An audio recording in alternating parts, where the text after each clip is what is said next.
Welcome to the Grief Relief Show with mother-daughter team doctors Gloria and Heidi Horsley, brought to you by the Open to Hope Foundation, helping people find hope after loss. Today we'll be talking about pregnancy loss and infertility. As soon as you see those two tiny pink lines on a home pregnancy test, your mind jumps into overdrive. You picture PTA meetings, father-daughter dances, baseball games, and tickle fights, and endless laughter. Your new reality is everything you wanted, until it isn't. A miscarriage rips out your heart in the most devastating way. It shatters your hopes, your dreams, and sometimes even your will to try again. And that struggle can weigh even heavier for the 1 out of every 4 couples who are trying to conceive but are diagnosed with infertility. As the realization that you may never have children of your own sinks in, your reality can become an unrecognizable battle with depression. And now, here's Dr. Gloria and Dr. Heidi. Welcome to our show today. Wow, we've really got a pretty tough show today, don't we, Heidi, on infertility and pregnancy loss? We do, and I'm so glad that we're doing this. This is so near and dear to my heart. As you know, I've had 2 miscarriages, and we will be talking a lot about it because it is such an unacknowledged loss. It really is. It's one that people really don't want to talk about and deal with. And I know, after you've once said, well, I had a miscarriage or whatever, then it just kind of gets dropped, don't you think? Absolutely. In fact, a lot of times people don't even know you've had one. So, you go around and you've had, and when you have a miscarriage, not only are you losing your pregnancy, but you're losing the future that you imagined and the future that you thought you were going to have. And it's not just for the person who has the miscarriage either. Men are unacknowledged and relatives are unacknowledged. Parents are expecting to have that new baby when their loved one tells them that they're going to have a child or whatever, and then the miscarriage and the sadness around that. Yeah, well, Mom, I've got to tell you, and I don't know if I've said this before, but when I had my first miscarriage, I sent you a fax. You were in London on a trip, and I sent you a fax, and you called me crying. And you said, Heidi, I'm so sad because I feel like I've lost the grandchild I thought I was going to have. Wow, I even forgot about that, but it really touches my heart when you talk about it. And our kids are so important and grandkids to us. Well, we've got some wonderful guests today that are coming on to talk about pregnancy, loss, and infertility. And we're so grateful for them for coming in and sharing their stories and what they're doing. And the first person we're going to have is Chandrama Anderson, and she's written a book, and we'll be talking about that. And then we'll have David Adamson on, who's a physician, and he's with the Northern California Fertility Doctors, and he'll be talking to us about in vitro. And then we'll have Beth Yeager-Skagen, and she's coming on to talk about some of the work that she's done with infertility and with couples. And there's an organization called Resolve that she'll be talking about. And then we're going to have a surprise guest, which nice. We'll be introducing to you then. So we're looking forward to the show. So let's get started, and we've got our first guest right here. Hi, it's great to have you on. Hi, Chandrama. So nice to have you. Thanks for having me. I appreciate it. No Turn on Mercy Street. It's a great book. And talk a little bit about your book. Well, my book is about my daughter, Callie, who died. She had trisomy 13, which is a chromosome abnormality. It was fatal. And I kept a journal since I was 10. And I kept a journal including all of my experience dealing with my loss with her. And about 5 years into it, I thought maybe I'll write a book someday. And it took me 5 more years to get around to writing the book. Wow. And you've had, miscarriages also, right? Right. So I've been pregnant 7 times. I have 1 child. He's a teenager. Wow. That's a lot, huh, Heidi? I just finished reading Chandrama's book, and it was so riveting. And it was hard for me to wrap my arms around the fact that she had been pregnant 7 times in 6 years and miscarried and lost all these pregnancies because it was so much. And I think it speaks to the fact that we as women, we do really want to have these babies and get pregnant. And my heart went out to you so much because I felt your pain and I lived your pain. And it also normalized a lot of what I'd been going through, reading about your own experience. Mm-hmm. And the ups and downs and highs and lows of getting pregnant and thinking, okay, maybe this is going to be the pregnancy that I carry all the way through. And then all of a sudden, you go through this emotional roller coaster and lose the pregnancy. Yeah. Now you're working with couples that are, have had some of these issues and some of your issues. Can you talk a little bit for our audience out there who've had pregnancy loss about what you see for them and how they can deal with it? Well, one of the things I think is really important to understand is that the man and the woman will react differently to the loss. The woman's body changed, the hormones are going crazy. Their level of desire to have children prior to getting pregnant might have been different too. So she has a physical loss as well as all of the other losses of the future and things. For the man, he's dealing with a wife whose hormones are all bouncing all over the place, and he's dealing with his own loss, and it's different. So part of what I try to help couples understand is that it's okay for them to grieve differently, and that there can be very emotional grieving, but there can be very instrumental grieving or active grieving. And Now, you had a number of pregnancy losses. How do you decide and how do you help people think about when they should stop and what happens when the husband and wives don't agree? those are some tough questions. I think they're very, very personal. I think some people maybe decide, we're going to try they pick a point. They say, we're going to try until here. I know for myself, the choice was, wait until I'm 40 and we'll keep trying.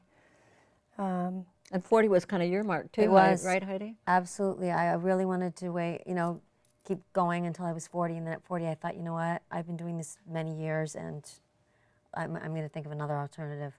Yeah. Right.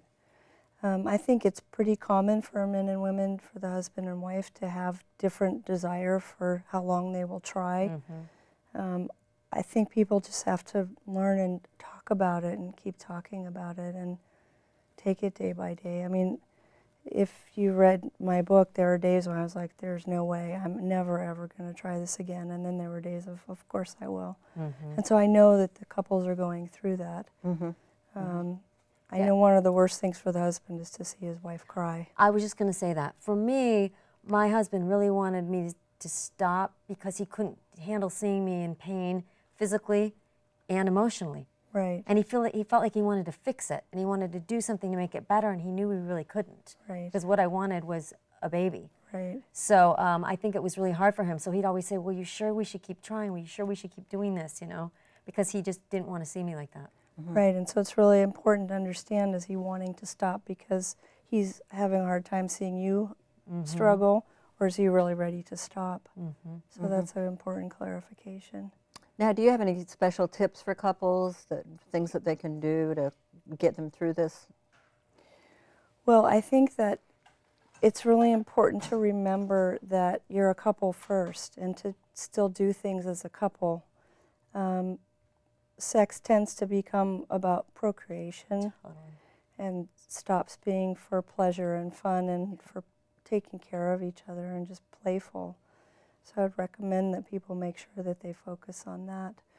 I think also it's really important to talk about the miscarriages and talk to other people. That some people are very private and they want to hold it very close to themselves, but not talking about it and not acknowledging it, I think, is very hard on people.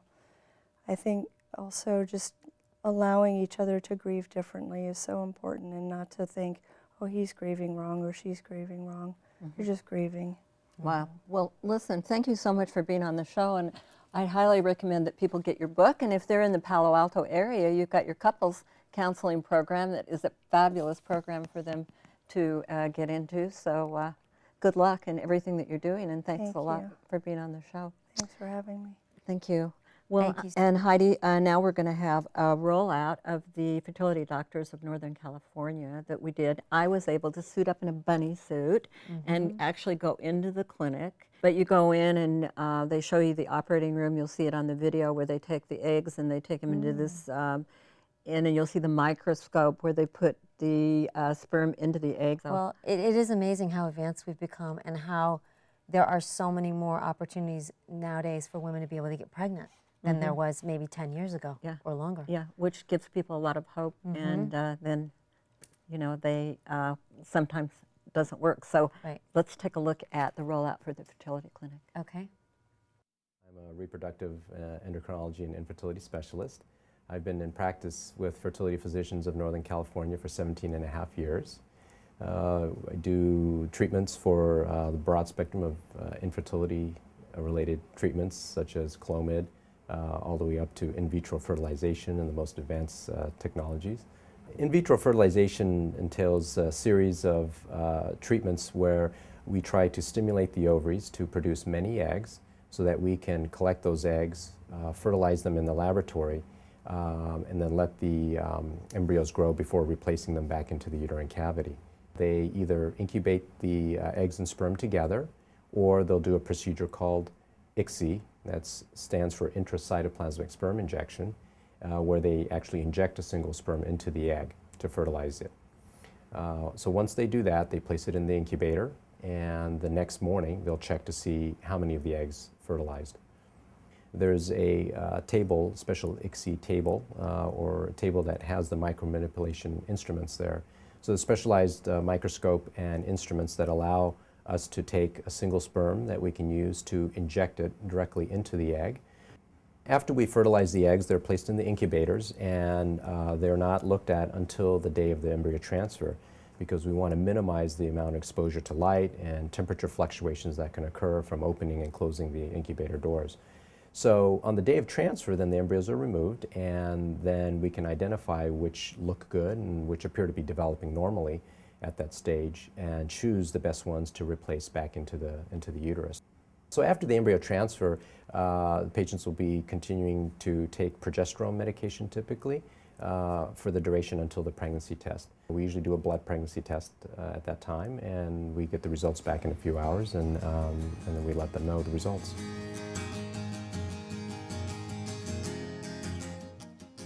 So Heidi, that's Dr. Kim. He was an amazing guy, and it was so much fun to go in there and talk to him and have him show us around the clinic.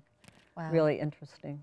It is. It's an incredible experience to realize that people are creating a child.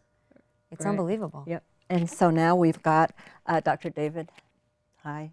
How you doing? Thank It's you very nice to be here. Thanks so much for Hi, coming on the Dr. show. Adamson. How are you? Fine, It's nice thank to have you. you here. Thank Thanks you very so much. much for being here. We Thank you. appreciate it. It's a pleasure. Well, it was great to go to your lab, and it's so interesting, the technology and kinds of things. But it must be something for you to have these couples come in and deal with them. It must, you know, you have to be very sensitive, I'm sure, to be in this business.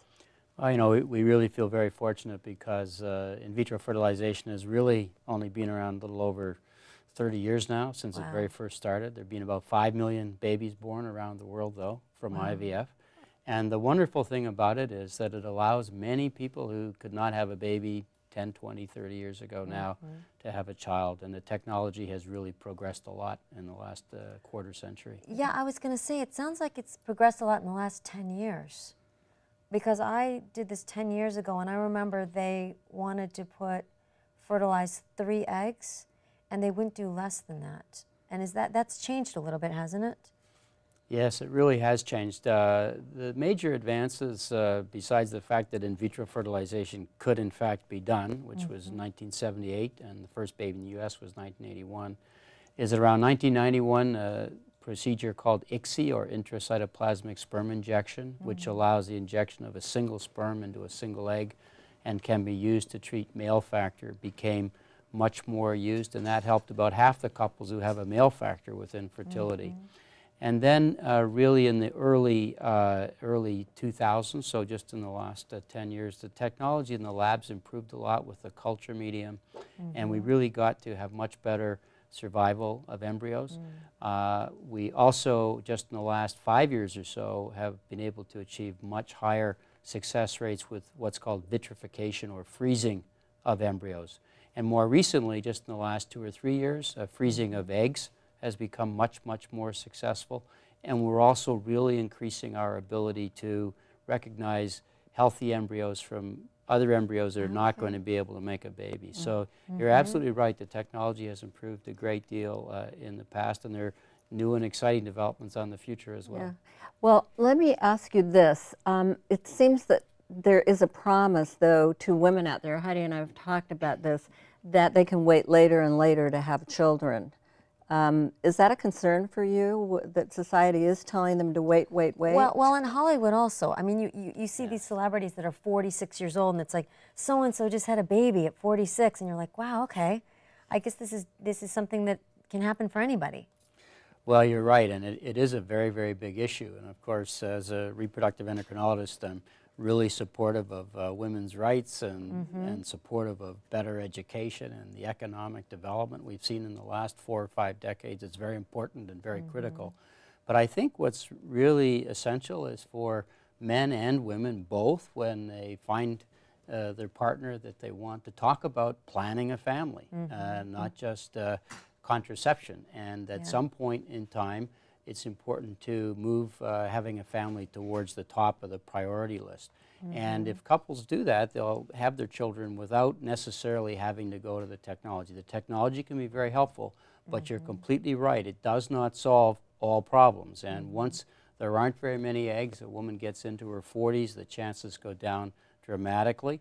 And so it's important to try earlier. And you're also correct about the media.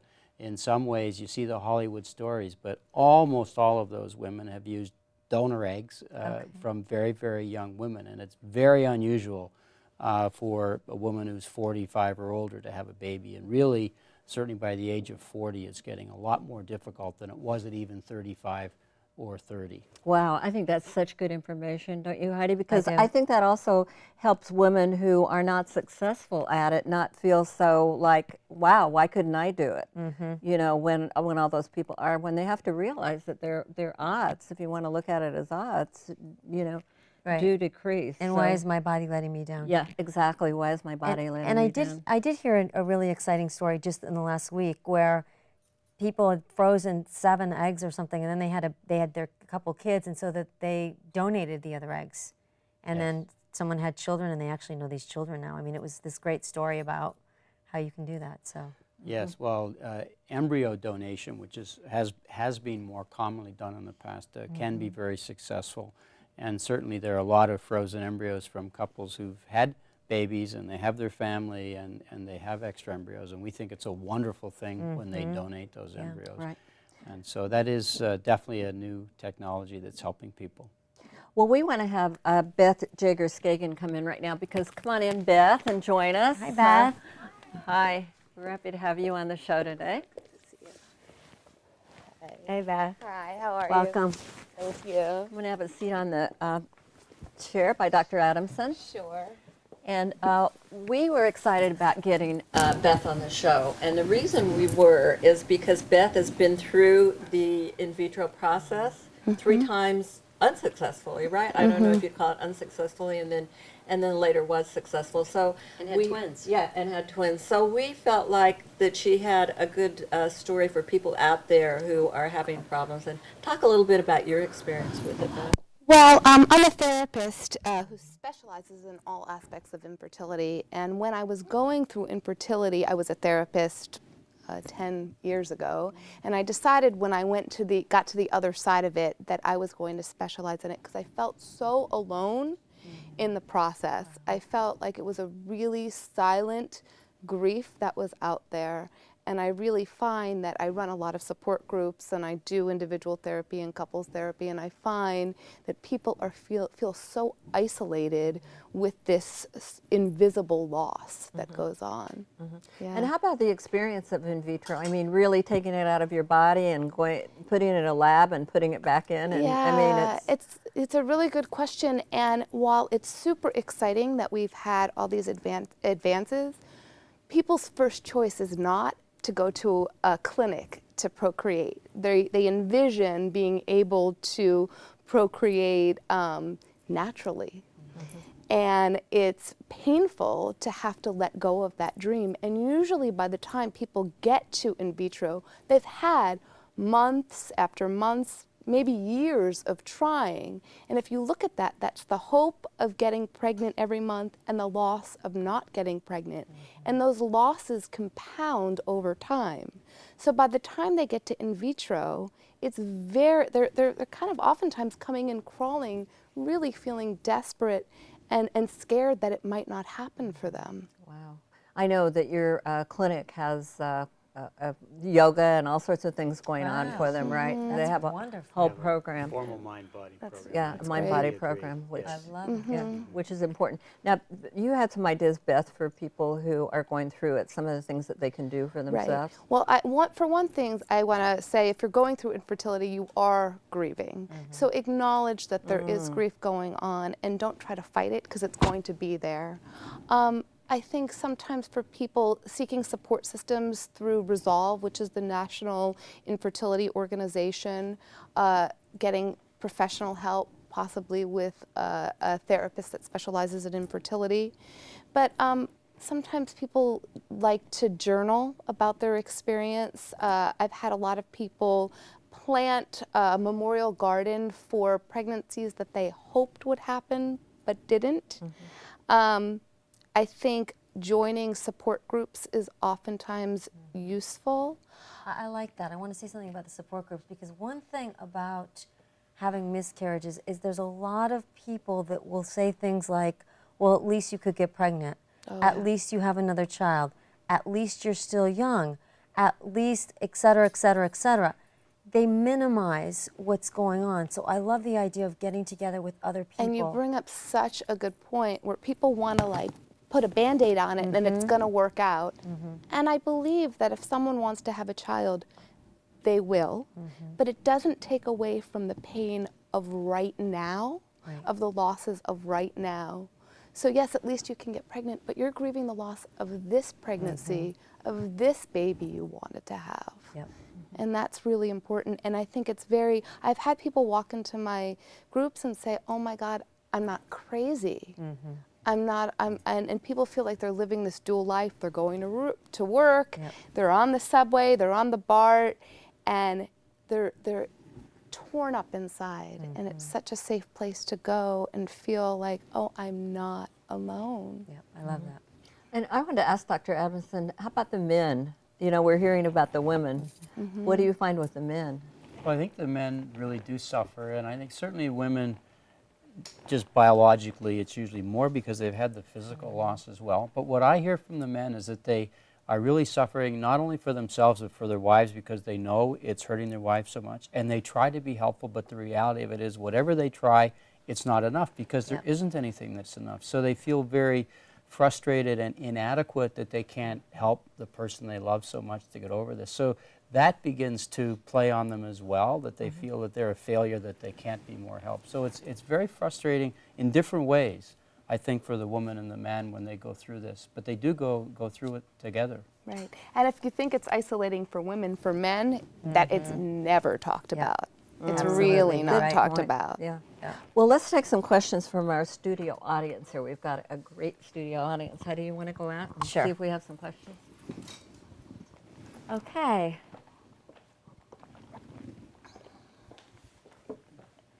You want to stand up? Yes, and can we get your name? Sure. My name's Locke Anderson.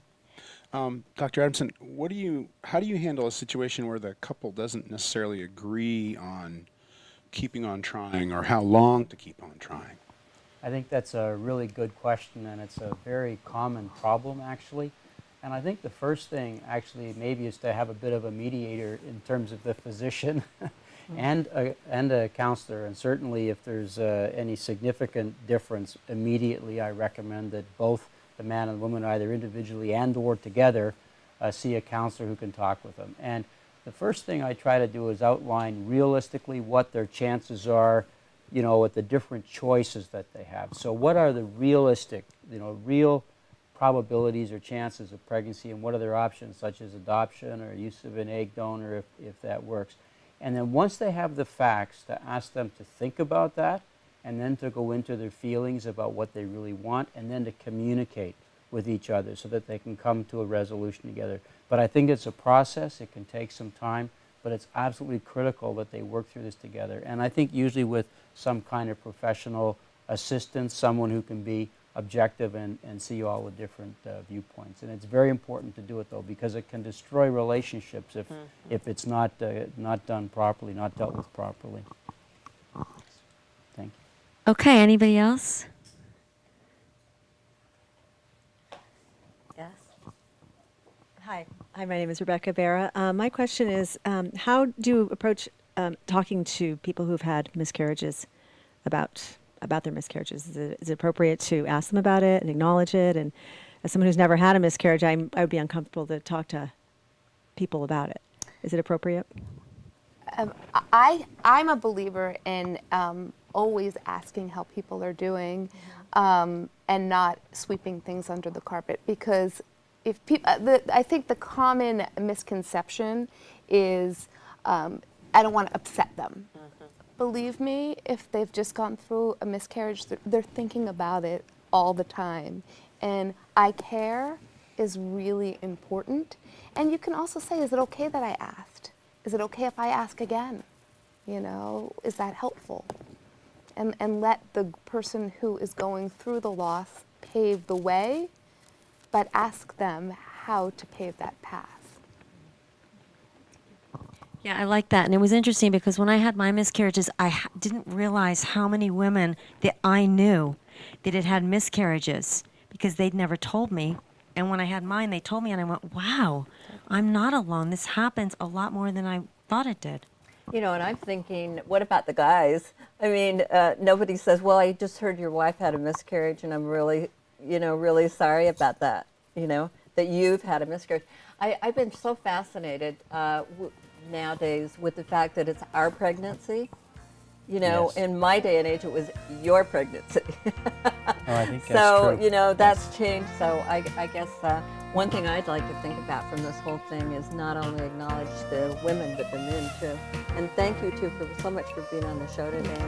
Thank you. It's been really great. It's really been a Thank you pleasure. so much Thank for the you. important work you're doing. Thank you so much. Both of you. It's great. And we want to have our stuff.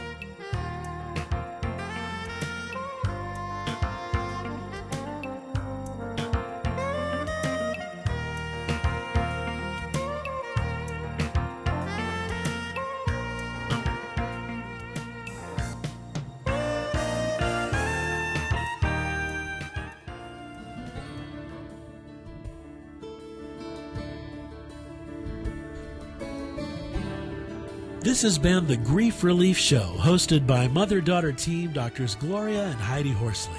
This show has been brought to you by the Open to Hope Foundation, helping people find hope after loss. Be sure to visit opentohope.com, where you can listen to radio programs, watch Open to Hope TV, read articles, and view books. You can also join Dr. Gloria and Dr. Heidi on Twitter and Facebook and put your events on their international calendar. Thanks for watching, and remember, others have been there and made it, and you can too.